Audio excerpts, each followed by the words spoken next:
Hello to all life writers and to all friends of the Oxford Centre for Life Writing out there. It is my very great pleasure to join you all here today, at least remotely from Vienna, and to take full advantage of the wonders of technology in order to talk to you a little bit about the project that I'm currently working on, which explores the intersections of literary authorship and political activism against the background of celebrity culture. And I'm doing that from a historical perspective and also through the lens of autobiographical life narratives. Now, this larger theme of how authors have always used their public standing and their cultural authority in order to fashion a persona that operates outside the literary sphere and that draws attention to socio-political concerns from gender equality and free expression to anti-war agitation or environmental issues, how they have negotiated a tension between ethics and aesthetics in their public interventions, how audiences have responded to it, and how these interventions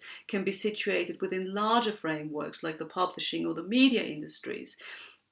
Now, all of this is something that we were rather hoping to discuss in more detail a couple of weeks ago at our Torch Oclu Art and Action conference, which of course, quite sadly, in the face of the current public health crisis, like so many other events all over the world, had to be cancelled, but which of course we're very much hoping to be able to resurrect in due course alongside our absolutely fabulous keynote event, Benjamin Zephaniah, the British poet, performer and activist, in conversation with Oclu's very own Elike Boehmer and Wasafiri editor Malachi McIntosh. And I'm sure you've come across this amazingly handsome and eye-catching poster, which of course, as ever, is the work of our one and only Katie Collins. And as I said, we're all very much hoping that we will be able to give this event another go and that you will all be able to join us for it, either in person or virtually. Now, those of you who have read Zephaniah's autobiography will know that it is an absolutely remarkable book in many ways. It's, on the one hand, an astonishing historical document that interweaves a personal story of becoming with a wider social history of Britain in the 1970s and the 1980s, the struggle for class and racial equality in particular. But when I first laid my hands on it, I was quite amazed by how upfront it is about the combined roles of the writer as artist, as social commentator and politically engaged public figure. And in that sense, it's interesting how it really wears its heart on its sleeve, quite literally, with a title that reads The Life and Rhymes of Benjamin Zephaniah, poet, lyricist, writer, activist. There's one passage in particular that really stopped me in my tracks, as it cuts straight to the core of what I'm interested in exploring, when he says, "My bottom line is that you can't just be a poet or writer and say your activism is simply writing about these things. You have to do something as well, especially if your public profile can be put to good use. I still think merely writing about it isn't enough. You have to be active." Now, Zephaniah here absolutely busts the myth of the disengaged artist who merely watches from the sidelines and lets their art do the talking. And he couldn't be more outspoken about what he feels is the artist's obligation to step outside their artistic medium and harness their celebrity persona in the service of a socio-political cause. Now, Zephaniah is by no means alone in using his public profile as a literary celebrity to draw attention to socio-political concerns or even engage in outright political activism. In fact, this is something that ties in with the cultural myth of the author as inspired visionary and prophetic genius, as unyielding, subversive truth seeker and truth teller, and it has become part of a cultural repertoire of postures, as the literary scholar Jérôme Mézos calls it, which authors draw from and appropriate in often strategic acts of position-taking, and which in turn shapes the cognitive frames for which we as audiences approach their work. Now, just to give you a few more recent examples. Now, Last year, as I'm sure some of you will remember, a long list of well-known writers, including Neil Gaiman, John le Carré, and Philip Pullman, signed an open letter in protest against Brexit and the impact that it would have on the book industry. Or there is, of course, the Refugee Tales Project, quite famous, with literary heavyweights like Ali Smith, Jackie Kay, or Patience Agbabi using their reputational capital in order to communicate migrant experience. And this is an interesting example here because here the spheres of politics and poetics quite distinctly overlap, as they so often do, as the act of collaborative storytelling itself becomes a powerful tool of political activism. Or there is, of course, Booker Prize winning Indian author Arundhati Roy, whose 1,000-page volume of collected non-fiction, which is titled My Seditious Heart, was published last year, containing what she calls urgent interventions on a wide range of highly political topics. Now, previously, she teamed up with American actor and political activist John Cusack, publishing a pocket-sized book called Things That Can and Cannot Be Said, and it's a collection of essays and conversations with whistleblower Edward Snowden, whom they had visited in his exile in Moscow. Well, or just think of literary prizes, per se deeply political agents of gatekeeping and canonization, where authors' politics can regularly be found overshadowing their work and featuring as divisive bones of contention. Now, there is, of course, last year's controversy surrounding the Nobel Prize in Literature, which, of course, is a particularly instructive case in point when the Swedish Academy's choice, the Austrian author Peter Handke, was roundly condemned for his repeated defense of the Serbian regime during the Yugoslav wars. Now, Handke's case is just the latest one that taps into this age-old debate on the relationship between artist and citizen, aesthetics and ethics, that has given rise to such heatedly debated questions as can you, or should you perhaps, strictly separate art and politics? Is it at all possible to neglect the politics and just focus on the art? Can you judge a writer's work purely on aesthetic grounds? Now, intriguing and also quite important as those questions undoubtedly are, in my project I'm less concerned with deciding whether you can or should keep the artist and citizen strictly apart, or whether it is an author's responsibility to speak out on socially or politically relevant matters, but rather how authors negotiate the tension between ethics and aesthetics in their public interventions, whether it's through interviews, public lectures, social media posts, their published memoirs, diaries, or journals. What strategies they employ in this process, how they deal with the potential conflict between their authorial and activist selves, and the risks that they face. Now, the range of case studies I'm looking at stretches over 3 centuries and covers different forms of the writer's political engagement.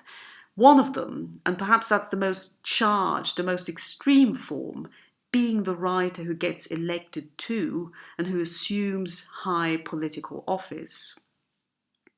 Now, one such case that is fairly unique, at least in the Anglophone context, which is what I've really been looking at in my project, is Benjamin Disraeli, one of the most defining political figures of the Victorian age, 2 times Conservative Prime Minister. In fact, the most unlikely Victorian Prime Minister, as he's marketed by the National Trust at his former country home in Hughenden near High Wycombe.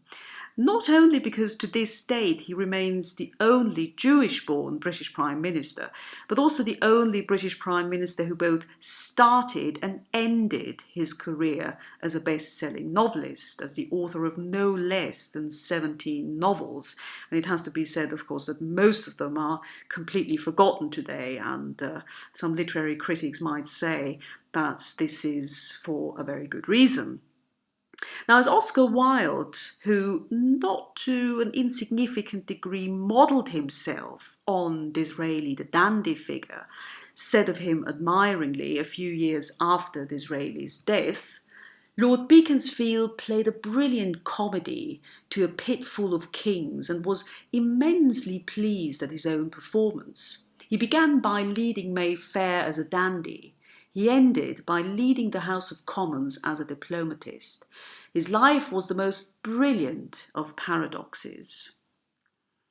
Now, like so many of his contemporaries, Wilde was clearly struck by how Disraeli's public image combined the roles and personae of best-selling novelist, flamboyant dandy, eminent statesman, Jewish-born upstart, an icon of conservative politics in a remarkable feat of fluent migration between different fields and contexts. But what is striking is that for Disraeli, literature was more than just a stepping stone that he gave up once he started his high-flying political career. Literature and politics may have been equally viable routes towards acclaim and attention in his scramble to the top of the greasy pole, as the famous saying goes. But more than that, they were symbiotically aligned twin passions that he pursued all his life. Now, when Lothair, the first novel ever to be published by a former prime minister, came out in 1870, it was an extraordinary literary coup that triggered a veritable Lothair mania. There's, quite interestingly, an inconspicuous-looking scrap of paper in Disraeli's archive that lists in his own handwriting, and I'm not trying to replicate his handwriting here, some items and commodities that were named after the hero and the heroine of the novel, including, as you can see here, a Mr. Stevens's colt, a Greenwich ship, a Lothair gallop, a Lothair perfume, a Lothair street, and there's even Coruscant, Baron Rothschild's filly, which apparently wasn't doing too badly in the racecourses. Now, this casually scribbled memo testifies to the novel's impact on Victorian popular culture, but it is also a manifestation of authorial self-assertion and pride, a testimony to the importance Disraeli placed on his creative work. Now, Disraeli's diaries and notebooks deposited in the Bodleian Library give us some intriguing insights into his lifelong project of combining, of synchronizing the lives of action and creative imagination. Now, in his so-called mutilated diary, begun in 1833, the 29-year-old Disraeli, who was then still 4 years away from getting voted into Parliament, writes, "I'm only truly great in action. If ever I am placed in a truly eminent position, I shall prove this. Poetry is the safety valve of my passions, but I wish to act what I write. My works are the embodification of my feelings." A few years later, in Heath's Book of Beauty, he observes that a poet on a throne has realised his dreams, revealing his affinity for Carlyle's great man theory and apotheosis of the genius who combines the lives of art and action. For Disraeli, literature and politics were arenas of self-invention, workshops of the self, as one scholar of Disraeli, Charles Richmond, has put it, that allowed him to develop, articulate and negotiate his public and private identities in different phases of his life as he undertook consistent attempts to work out what Virginia Woolf's father, Leslie Stephen, called Disraeli's double consciousness, that made him treat politics as a form of fiction and theatrical self-display, and the fiction as a vehicle of his political and religious philosophies. Now, as I said before, it is striking to see how Disraeli performs those negotiations in his notebooks and diaries, which become astonishing documents of self-affirmation and identity construction for someone who felt at a disadvantage because he was lacking a privileged family background, high social standing, an elite education, or substantial private funds. Now, one of the more curious items I came across in Disraeli's personal papers was his 1842 so-called commonplace book, an unpublished scrapbook which basically consists of long lists of names, endless columns of individuals with contemporaries indiscriminately grouped alongside historical figures in somewhat bizarrely themed categories, titled, for instance, eccentric characters. Or there is a category called second class but remarkable. There's one called dandies or female adventurers.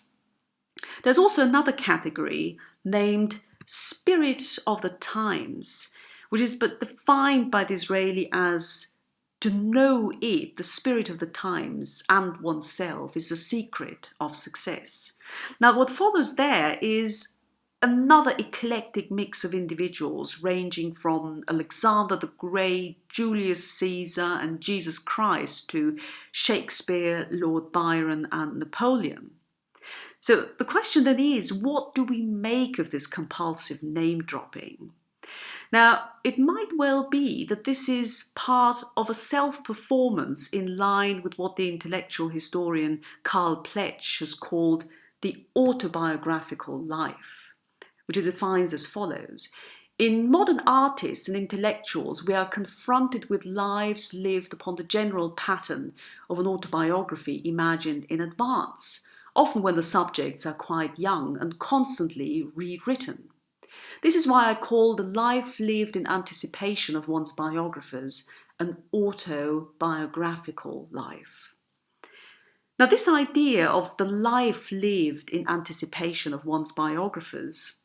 seems plausible, especially when you consider the form and function of the diary in the 19th century as a semi-public space positioned at the crossroads of public, private, professional and personal spheres, shared amongst friends and family members, and often written with a view to publication, posthumously or sometimes even during the writer's lifetime. Disraeli, the novelist, dandy and budding statesman, here clearly seeks to carve out a place for himself in a tradition of boundary-breaking, convention-defying geniuses, prophetic visionaries and transgressive Byronic heroes as identity-shaping models that he can emulate and eventually that he can overcome. It all forms part of his project of self-assessment and stock-taking, allowing him to establish and consolidate his position in society while negotiating future prospects and paths to fame and recognition. It becomes obvious here that Disraeli's invented persona was carefully shaped around this image of the chosen prophet hero, rooted in an awareness of his outsider status and finding expression in this crafted dual identity of man of letters and man of action, which of course was in many ways a strategy, turning his otherness, which was frequently the subject of anti-Semitic attack, into a romanticized asset. Now, self-mythologizing and reputation management by drawing on a genius discourse and positioning yourself within a tradition of prophetic writer propagandists who are both thinkers and doers, idealists and pragmatists, artists and politically engaged commentators is still a remarkably resilient trope that defines the practices of authorial self-fashioning. The next case study is taking us into the late 20th century and also into the present, and also into much looser forms of field migrations between art and activism. It was actually something I was inspired to look into in more detail when a few years ago I went to a lecture here in Oxford by playwright, screenwriter, film and theatre director David Hare, which was scathingly critical of the Tory and Labour key players whom he held responsible for the invasion of Iraq, the refugee crisis, austerity politics and the global financial crash. There was a good deal of playing to the audience going on then, the audience who was of course left under no illusions about the general drift of Hare's message when he opened with what was clearly designed to become a running joke. Now there he said, occasionally, since the 1950s, whenever prime ministers have shown either unusual stupidity or unusual ignorance, and I have asked the question, Where on earth was he or she educated? The answer has invariably been Oxford. Now, as you probably know, Hare has built his public profile, his authorial persona, on the image of the left-wing people's playwright and fierce social and cultural critic, both on and off the stage. His plays have powerfully attacked quintessentially English institutions like the Church of England, the legal system, the Labour Party. He's tackled the financial and Middle Eastern crises and their impact. And in his latest play, I'm Not Running, which premiered in 2018 at the National Theatre, he has focused on the decline of traditional party politics and addressed the thorny question of female Labour leadership. Now, when he started out his career in the late 1960s, he was part of a generation of rabble-rousing socialist theatre practitioners. But of course, Hare has since become one of the grand old men of English theatre, closely linked to the established, often male-dominated institutions of the theatrical mainstream. So far, 17 of his plays have premiered at the National Theatre, and under the Blair Labour government in 1998, he was given a knighthood to honour his services to British theatre. Now, the way in which mainstream acceptance and establishment recognition complexly and also quite often uncomfortably intersect with Hare's self-declared political radicalism and its perception by theatre practitioners and the critical profession crucially informs the construction of his public persona as a political playwright and commentator. It certainly seems that in the wake of his knighthood and potential charges of being co-opted by the establishment, Hare has doubled up his efforts to perform that persona, and in doing so, he has availed himself of the generic properties of autobiographical life writing, which raise and also ostensibly meet audience expectations of sincerity and authenticity, and cast the author once more in the role of the insightful truth teller. Now, it's worth noting that over the last 40 years, Hare has increasingly stepped outside the dramatic medium and engaged in public lecturing, journalism, criticism, and memoir writing to communicate his views on a variety of different subjects, be it the relationship of theatre and politics, the ethical function of political drama, or most recently, the disastrous consequences of Brexit. Now, Hare's talks, essays, and prefaces to his plays have been collected in 2 volumes. There's Writing Left-Handed, which was published in 1991, and Obedience, Struggle and Revolt, which came out in 2005. Now, together with his published diary, Acting Up, published in 1999, and his 2015 memoir, The Blue Touch Paper, they point towards Hare's multiple professional identities of playwright, screenwriter, stage and screen director, lecturer, essayist, and general man of letters, all of which are designed to promote the persona of the contrarian, which of course is paratextually produced by the titles of those books as well. Now, all those autobiographically inflected writings present what Hare refers to as background murmuring. So here he says, I have found it useful for the last quarter century to decorate the writing of plays and films with a kind of commentary, call it background murmuring maybe, in the form of public address. I think I could best define a political writer as one who is likely to have an analysis as well as a view. So it's quite clear that for him, background murmuring is a kind of direct and unmediated, explanatory companion discourse that frames his artistic work.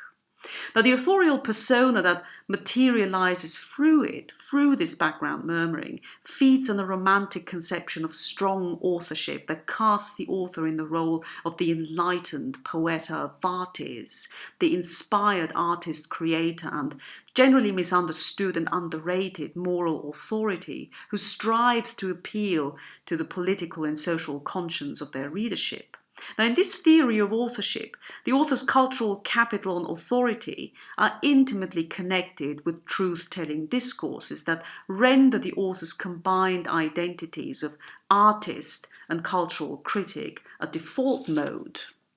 Now, in a recent interview for The Guardian, Hare suggests as much when he comments on what it is that sets apart writers and politicians in the public perception. So here he says, I'm a writer, and it's assumed I'm speaking the truth.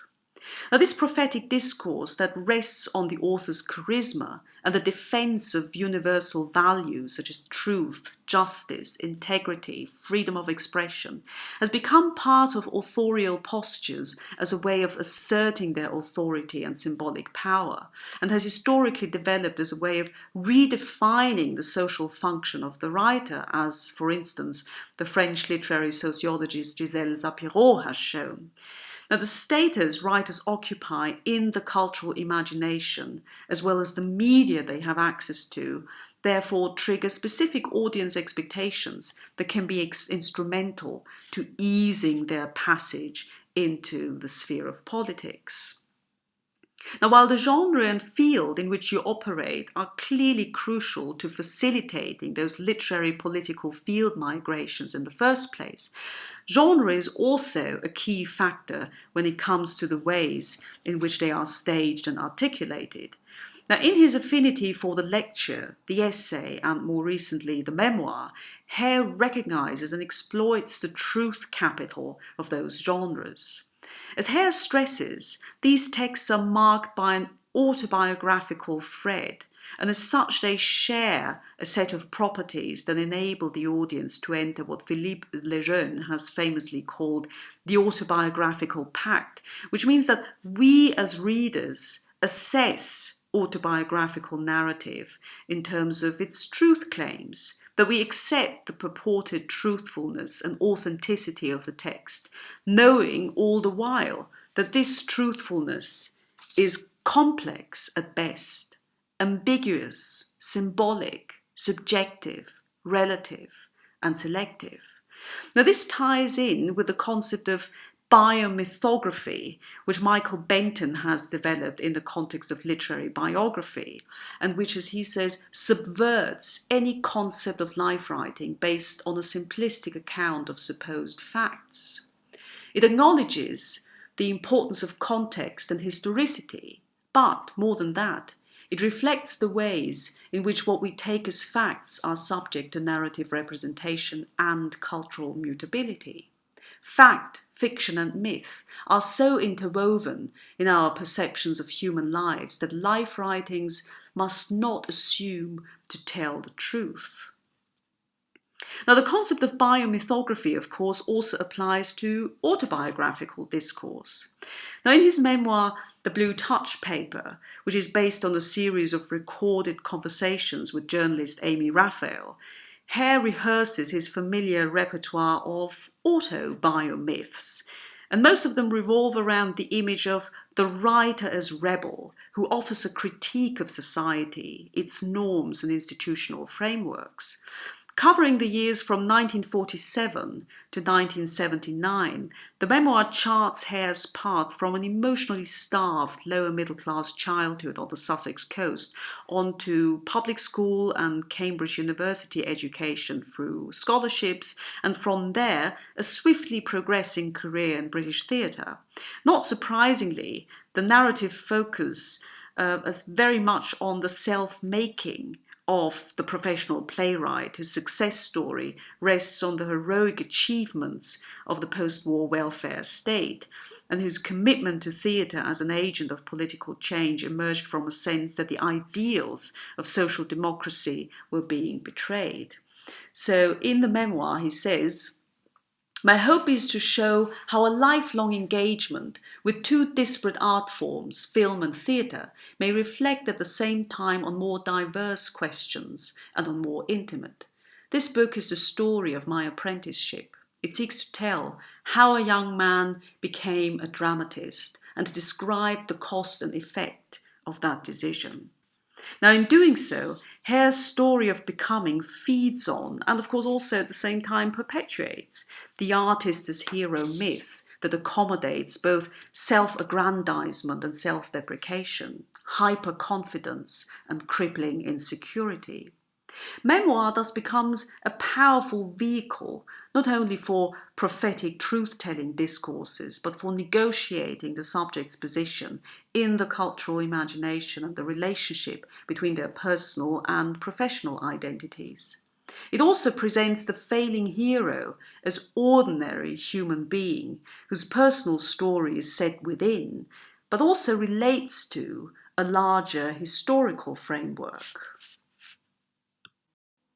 Now, to bring things full circle here and to actually get back to where I started out from, it is not surprising that Peter Handke, in his Nobel lecture last year, would retreat into the personal and the opaque, invoking his childhood and his Austrian Slovene upbringing and his heritage, and also, of course, the impact that it had on his development as a writer. What makes this withdrawal into the personal and the autobiographical so discomforting, however, is that it was framed not by the background murmuring, but in fact the rather deafening roar of grand, self-mythologizing narratives of the sacrosanct author genius that one gets the sense were employed to kill off debate and actually to silence critical voices, as when Handke at one point quite viciously lashed out against a group of journalists who asked him questions about his politics and the controversy surrounding those politics. So there he said, it's only questions like, how does the world react? Reactions to reactions to reactions. I am a writer. I come from Tolstoy, from Homer, from Cervantes. Leave me in peace and don't ask me questions like that.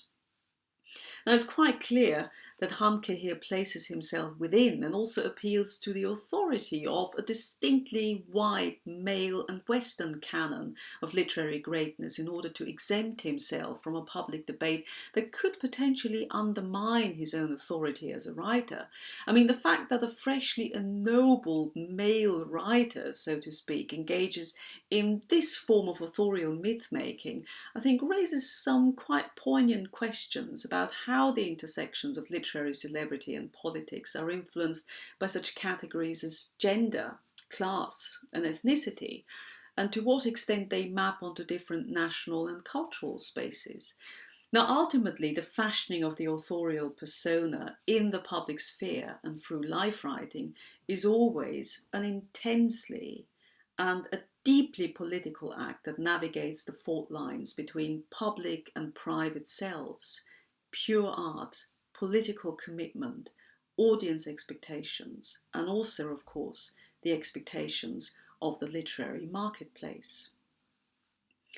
Now, I do hope that this short talk has given you at least a vague idea of some of the major issues and concerns that I'm interested in exploring in my project, Art in Action.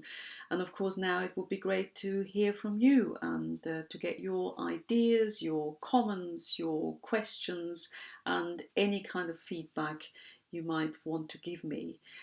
Now, it's certainly been great fun to kick off the new OCLU Research Forum in its digital format, and I'm signing off here now with all my very best wishes from Vienna, where now the sun has come out, which is of course absolutely wonderful. That always makes a bit of a difference, I find. And I'm signing off with all my very best wishes. Stay well, stay healthy, look after yourself wherever you are in the world.